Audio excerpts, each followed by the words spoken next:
할렐루야. 한 주간 주 안에서 잘 지냈습니까? 십자가 묵상, 여러분 그 묵상을 통해서 주님의 십자가 깊이 나가고 또 만나고 진실한 십자가 신앙으로 거듭나기를 여러분 기도했습니까? 오늘은 토요기도회 마지막 십자가 고난 묵상 중에 마지막 십자가 고난이라고 한 주제로 마가복음 15장 33절로 39절 말씀 함께 나누도록 그렇게 하겠습니다. 제6시가 되매 온 땅에 어둠이 임하여 제9시까지 계속하더니 제9시에 예수께서 크게 소리 지르시되 엘리 엘리 라마 사박다니 하시니 이를 번역하면 나의 하나님 어찌하여 나를 버리셨나이까 하는 뜻이라. 곁에 섰던 자 중 어떤 이들이 듣고 이르되 보라 엘리야를 부른다 하고 한 사람이 달려가서 해면에 신 포도주를 적시어 갈대에 꿰어 마시게 하고 이르되 가만두라 엘리야가 와서 그를 내려주나 보자 하더라. 예수께서 큰 소리를 지르시고 숨지시니라. 이에 성소 휘장이 위로부터 아래까지 찢어져 둘이 되니라. 예수를 향하여 섰던 백부장이 그렇게 숨지심을 보고 이르되 이 사람은 진실로 하나님의 아들이었도다 하더라. 아멘. 고난주간 첫째 날 주일은 예루살렘 입성의 날이었습니다. 둘째 날 월요일은 성전 청소의 날이었고요. 셋째 날 화요일은 변론의 날이었습니다. 넷째 날 수요일은 기록이 없습니다. 다섯째 날 목요일은 최후 만찬의 날이라고 부릅니다. 그리고 고난주간 여섯째 날 금요일은 순환의 날이죠. 목요일 밤 12시에 붙잡히신 주님은 밤새도록 시달리시지요. 밤 12시에 배신자 유다의 신으로 예수님께서 겟세마네 동산에서 붙잡히십니다. 그리고 금요일날 새벽 1시에 대제사장의 집으로 끌려가시지요. 새벽 2시에 안나스가 신문합니다. 새벽 3시에 사내들인에서 신문을 당하시고요. 4시 반에 가야바에게 신문 받으시고 그리고 사내들인에서 사형을 선고받습니다. 새벽 5시에 빌라도에게서 1차 신문을 받으시고요. 그리고 5시 반에 헤롯에게 보내심을 받습니다. 6시에 빌라도 앞에 다시 서게 되고 그리고 6시 반에 사형이 확정되고 그리고 골고다의 행진을 시작하게 됩니다. 아침 일찍부터 시작되는 거죠. 아침 9시에 십자가에 달리시고요. 그리고 오후 3시에 운명하십니다. 저녁 5시에 아리마대 요셉의 무덤에 장사되시죠. 딱 하루 만에 모든 일정들이 다 끝나게 됩니다. 24시간 예수님께서 붙잡혀서 장사되기까지 24시간이 되지 않습니다. 이것은 얼마나 그들이 치밀하게 계산하고 준비하고 또 사람들이 만날 것을 약속해놓고 다 준비해놓고 예수님을 붙잡아서 단번에 속전속결로 이 모든 것들을 끝냈는지 우리는 알 수 있습니다. 우리는 이런 주님의 십자가 고난을 보면서 하나님의 뜻에 죽기까지 순종하신 주님을 생각합니다. 최후의 만찬과 마지막 설교가 끝나고 한밤중에 예수님은 철야 기도하러 베드로와 요한 그리고 야곱을 따로 데리고 겟세마네 동산으로 가시죠. 예수님의 이 동산에서 중요한 결정을 해야 했습니다. 그것은 당신이 꼭 십자가에 죽어야 되는가라고 하는 그런 결정이었죠. 그래서 할 수만 있다면 이 잔을 내게서 옮겨달라고 하나님 앞에 기도하지요. 예수님은 하나님의 뜻을 받들게 됩니다. 내 원대로 마옵시고 아버지의 원대로 하옵소서. 순종입니다. 위대한 결심이지요. 이처럼 우리도 하나님의 뜻과 세상 사이에서 흔들릴 때가 있습니다. 십자가를 앞둔 주님이 하셨던 순종과 결심, 우리는 기억해야 됩니다. 그리고 주님처럼 하나님께 순종하고 자기 자신을 십자가에 못 박는 결단을 내려야 됩니다. 주님이 십자가에 지시기까지 많은 어려움들이 있었지만 흔들리지 않고 그 길을 가십니다. 주님께서 겟세마네 동산에서 이런 결단을 하고 나서 함께 했던 세 제자들을 데리고 일어나죠. 그리고 동산 어귀에 있던 나머지 8명의 제자도 부르게 됩니다. 제자들은 예수님의 얼굴이 눈물과 또 피로 얼룩진 것을 보고 무엇인가 일어날 것 같은 그런 느낌을 가졌을 것입니다. 그리고 이어서 제사장이 보낸 무리들에 의해서 순순히 예수님께서 체포되시죠. 주님은 그 이유를 성경을 이루려 하기 때문이다 그렇게 말씀합니다. 마가복음 14장 49절에 후반절에 이렇게 말씀합니다. 그러나 이는 성경을 이루려 함이니라 하시더라. 내가 성전에 있었지만 너희들이 한 번도 나를 붙잡은 적이 없는데 이렇게 나를 찾아와서 붙잡는 것은 성경을 이루려 한다. 성경대로 내가 십자가의 길을 가는데 그 길이 성경대로 가는 그 길이다. 이 말씀하는 거죠. 주님의 삶은 이처럼 처음부터 끝까지 성경을 따랐습니다. 십자가라고 하는 일관된 목적 하에 움직인 삶이었죠. 고린도전서 15장 3절 4절은 분명히 이야기합니다. 내가 받은 것을 먼저 너에게 전하노니 이는 성경대로 그리스도께서 우리를 위하여 죽으시고 장사 지낸 바 되었다가 성경대로 사흘 만에 다시 살아나사 케바도에도 보이고 또 우리에게도 보이고 이렇게 보였지 않냐라고 이야기하는 거죠. 태어나실 때도 죽으려고 태어나신 겁니다. 십자가 지시고 우리를 위해서 죽으려고 태어나신 거죠. 한 번도 일관된 이런 목적에서 벗어나지 않습니다. 그래서 성경은 거듭거듭 진술하고 이야기하죠. 주님도 마치 손가락으로 글을 짚어가면서 읽듯이 성경을 꾹꾹 눌러가면서 이루는 사역을 하시죠. 그래서 이것은 성경을 이루려 합니다라고 하는 말씀들을 여기저기서 하십니다. 십자가 위에서도 마찬가지로 그 말씀을 하시지 않습니까? 만약에 이러한 주님의 일관된 삶이 없었다고 한다면 우리는 어떻게 되었을까? 정말 상상하기도 싫지요. 죽어 지옥 가지 않아도요. 벌써 이 땅은 지옥이 되었을 것입니다. 주님의 두 어깨에는 인류 전체의 생명이 달려 있었고 주님은 그 생명을 구원하시기 위해서 오시고 사시고 죽으시고 부활하시고 승천하시는 일관된 삶을 살았습니다. 우리도 그렇습니다. 예수 그리스도를 알고 믿고 주신 사명을 깨달았다고 한다면 자나깨나 즐거우나 그렇지 않거나 사람들이 찬사를 보내거나 그렇지 않거나 상관없이 내가 있거나 없거나 상관없이 내가 나이를 먹었거나 그렇지 않거나 상관없이 일관되게 주님이 말씀하신 그 길을 쫓아가야만 합니다.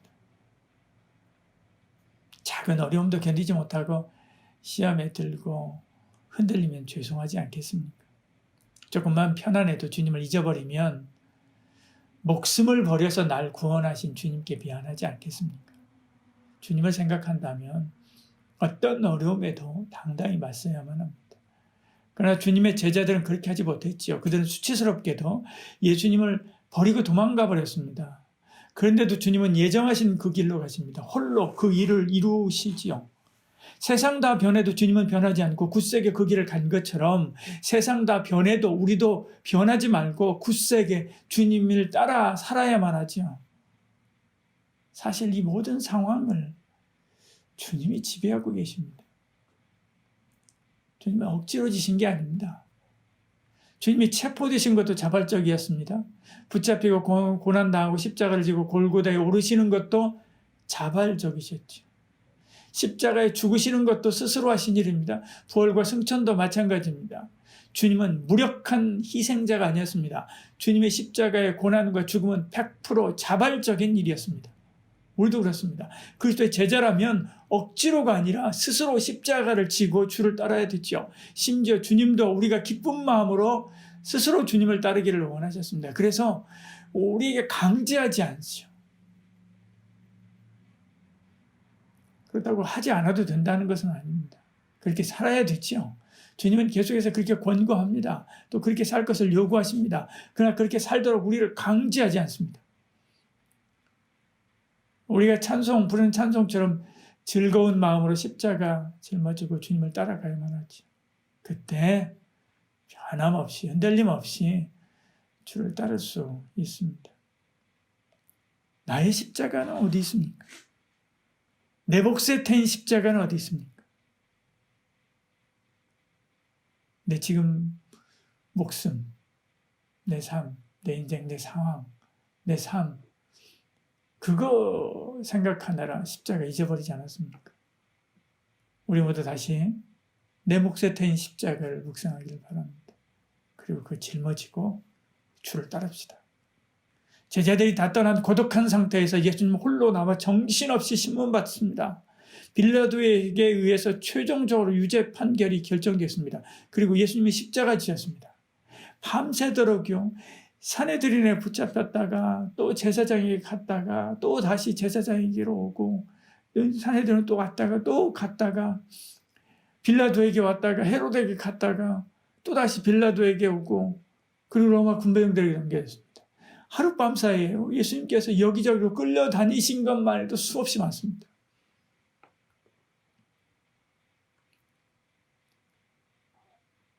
그리고 결국 십자가에 죽으셨죠. 근데 이 십자가는 단순한 십자가에서 돌아가심, 죽으심만을 의미하는 것이 아닙니다. 주님의 십자가에는 수많은 수치와 모욕이 포함되어 있죠. 역설적으로 우리에게 부족한 면이, 우리에게 죄가 그렇게 많아서, 너무 많아서 주님께서 그렇게 많은 수치를 당해야 됐다라고 하는 말이 됩니다. 내 죄가 조금이라도 적었다면 주님이 채찍을 한 대라도 덜 맞을 수 있지 않았을까 하는 마음이 듭니다. 그래서 생각하면 얼마나 죄스러운 일입니까? 내 죄 때문에 주님이 채찍에 맞으셨습니다. 이 채찍에 맞으면 등이 갈기갈기 찢겨졌습니다. 대부분 정신을 잃습니다. 이 채찍은 나의 병든 부분, 내 영혼의 병든 부분을 치유하기 위해서 대신 당하신 것이었지. 그가 채찍에 맞음으로 우리는 나음을 받았도다. 그 채찍 때문에 우리가 치료되고 회복되고 나은 겁니다. 아무것도 모르는 병사들은 예수님을 희롱했습니다. 그들은 예수님께서 가시면류관을 만들어 씌웠고, 예수님에게 가시면류관을 만들어 씌웠고, 갈대로 머리를 치고 침을 뱉고 조롱하기 위해서 꿇어 그 앞에 엎드려 절했습니다. 이렇게 예수님께서 멸시받았지요. 그는 멸시를 받아 사람들에게 버림을 받았으며 간고를 많이 겪었으며 질고를 하는 자라. 사람들이 그에게서 얼굴을 가린 것 같이 멸시를 당하였고, 그는 실로 우리의 질고를 지고 우리의 슬픔을 당하였거늘 우리는 생각하기를 그는 징벌을 받아서 하나님께 맞으며 고난을 당한다 하였노라. 주님이 자존심을 다 내려놓고 로마 병사의 장난감처럼 놀림받은 것은 우리를 지키기 위해서 나 대신 당하신 것입니다. 주님은 직접 십자가를 지고 골고다 올라가셨습니다. 밤새 취조를 받았고 채찍의 고통 때문에 그 십자가 운반하다가 쓰러지고 또 쓰러지기를 반복했습니다. 그때 북아프리카에서 온, 구레네에서 온, 유월절을 지키기 위해서 온 시몬이 대신 십자가를 지고 주를 따르죠. 우리가 양같이 잘못된 길로 갔던 그것 때문에 주님이 도살장에 끌려가는 양같이 골고다로 끌려가신 것입니다. 그리고 고난 중에 계신 주님은 몰약을 탄 포도주조차도 거절하시죠. 보통 십자가 사형수에게 몰약을 섞는 포도주를 마시게 합니다. 그래서 극심한 고통, 그 고통을 진정시키는 마취제 역할을 하기 때문에 사형수에게는 정말 필요한 것이기도 합니다. 그런데 주님은 거절합니다. 그리고 그 고통을 고스란히 느끼죠. 그가 찔문 우리 허물 때문이요, 그가 상함은 우리의 죄악 때문이라. 그가 징계를 맞음으로 우리는 평화를 누리고 그가 채찍에 맞음으로 우리는 나음을 받았도다. 그는 곤욕과 신문을 당하고 끌려갔으나 그 세대 중에 누가 생각하기를 그가 살아있는 자들의 땅에서 끊어지면 마땅히 형벌 받을 내 백성의 허물 때문이라 하였으리요. 우리의 허물, 우리의 죄, 우리의 연약함 때문입니다. 육에 지고 유혹에 흔들리고 세상을 쫓아 살던 그것 때문에 주님이 우리가 감당해야 될 지옥의 고통을 고스란히 그 몸으로 받아내신 거지. 그래서 마취제 역할을 하는 몰약을 탄 포도주도 거절하신 것입니다. 죽음의 극심한 고통을 받아내고자 했기 때문에 그렇죠. 고통 없는 십자가는 주님께서 원하는 바가 아니었습니다. 그리고 예수님은 3시, 오늘날 우리로 말하면 오전 9시 십자가에 못 박히십니다. 그리고 오후 3시에 운명하시지. 그 순간 성전의 지성소를 맡고 있던 휘장이 위에서부터 아래까지 찢겨집니다. 이 순간 그때 사형을 집행하던 백부장이 십자가 앞에 무릎을 꿇고 말합니다. 이는 진실로 하나님의 아들이었도다. 우리는 백부장의 입술에서 터져나오는 이 고백에서 주님의 승리를 봅니다. 십자가는 패배가 아닙니다. 십자가에 주님을 단 백부장이 그 죽음 앞에서 항복하고 무릎을 꿇는 것을 보십시오. 사랑의 승리, 생명의 승리입니다. 여러분, 진정 승리의 삶을 살기를 원합니까? 칼이 아닙니다. 칼은 망하는 길이지요. 마태복음 26장 52절에 말씀하지 않습니까? 돈이 아닙니다. 돈은 망하는 길입니다. 사도행전 8장 20절에 말씀하지 않습니까? 십자가 사랑만이 승리를 가져옵니다. 그 승리의 비결은 내가 죽음으로 문제가 해결되는 원리입니다. 우리 살면서 자신의 모습이 어떠한지 깨닫지 못하고 저 사람이 이렇게 변했으면 좋겠다 그런 말들을 많이 합니다. 어떻게 우리가 그를 변화시킬 수 있습니까? 그를 변화시키는 것은 그것보다 더 빠른 것은 내가 죽는 것이지. 내가 죽는 길밖에 없습니다. 기도로 나를 죽여야 됩니다. 내가 죽으면 자녀들이 나를 따라서 편안하게 죽지. 가족들이 편안하게 죽습니다. 그러면 평안한 가정이 되고 평안한 공동체가 되고 평안한 교회가 됩니다. 다들 죽지 않고 펄펄 살아서 싸워대니까 시끄러운 거지. 다들 자기를 죽이는 거지. 내가 죽지 않기 때문에 시끄러운 겁니다. 사실 알고 보면 저 사람 책임이 아닙니다. 죽지 않은 내 책임이지. 주님의 제자로서 우리가 가장 먼저 해야 할 일은 자기 십자가를 지는 것입니다. 십자가는 죽음이지. 자기가 먼저 죽는 것입니다. 그 다음에 주를 따르는 것입니다. 십자가 지고 골고다 오르는 주님을 많은 사람들이 따라갔습니다. 제자도 있고요. 조롱꾼도 있고요. 유대인들도 따라갔고요. 구경꾼들도 있고요. 로마 병사들도 따라갔습니다. 주님을 따른다고 해서 다 제자가 아닙니다. 자기 십자가를 짊어지고 자기를 죽이고 주를 따르는 자가 제자죠. 자기가 죽지 않고 하는 일은 하나님의 일이 아닙니다. 하나님의 일을 하는 척하면서 자기를 한 거죠. 그러나 그 길이 쉽지 않은 것을 우리는 잘 알고 있습니다. 예수님도 그 길을 쉽게 생각하지 않았습니다. 예수님의 겟세마네 동산의 기도를 보면 알죠. 예수님께서 기적을 행할 때는 대부분 기도가 간단했습니다. 십자가 위에서 이 십자가 짊어지기 위해서는요. 겟세마네 동산에서 땀방울이 핏방울이 되는 기도를 하죠. 그런데 우리는 십자가의 기도는 안 하고요. 능력만 받으려고 우리가 애쓰죠. 십자가 없이 어떻게 능력이 주어질 수 있습니까? 십자가 없이 어떻게 부활이 있습니까? 십자가 없이 어떻게 승천이 있습니까?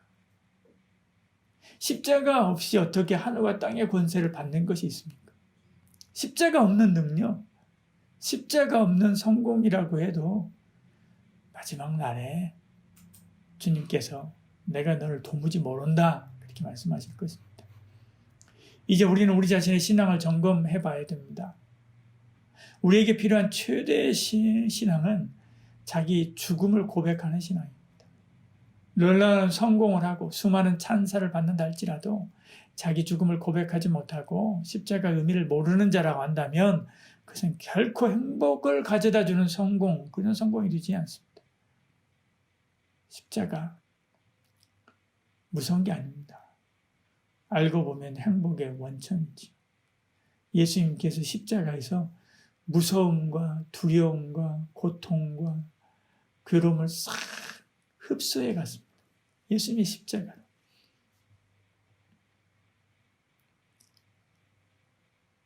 십자가는 알고 보면 행복의 원천입니다. 우리 모두 십자가의 헌신을 통해서 우리의 삶이 행복해지고 이웃과 나라와 민족을 살리는 거룩한 십자가의 무리가 될 수 있기를 진심으로 축원합니다. 기도하겠습니다. 사랑이 많으신 우리 하나님, 고난 주간의 이 마지막에 우리 십자가 복음에 관한 십자가에 대한 말씀 함께 나누었습니다. 십자가에서 우리 자신을 죽이게 하여 주시옵소서. 그때 평화가 찾아오고 그때 우리 가정이, 우리 공동체가 나음을 입고 그때 회복과 평강을 누릴 수 있음을 이 말씀을 통해서 주님 우리에게 말씀하셨습니다. 주님이 그렇게 십자가 지심으로 우리가 그렇게 나음을 입고 평안을 입은 것처럼 내가 십자가, 주님의 내 몫에 대인 그 십자가, 주님이 주신 내 몫에 대인 그 십자가 짊어지고 죽음으로 나의 가족과 나의 섬기는 그 직장과 그리고 우리 교회 공동체, 이 나라가 평안과 나음과 쉼과 행복을 누릴 수 있도록 우리를 사용해 주시옵소서. 예수님 이름으로 기도드리옵나이다. 아멘.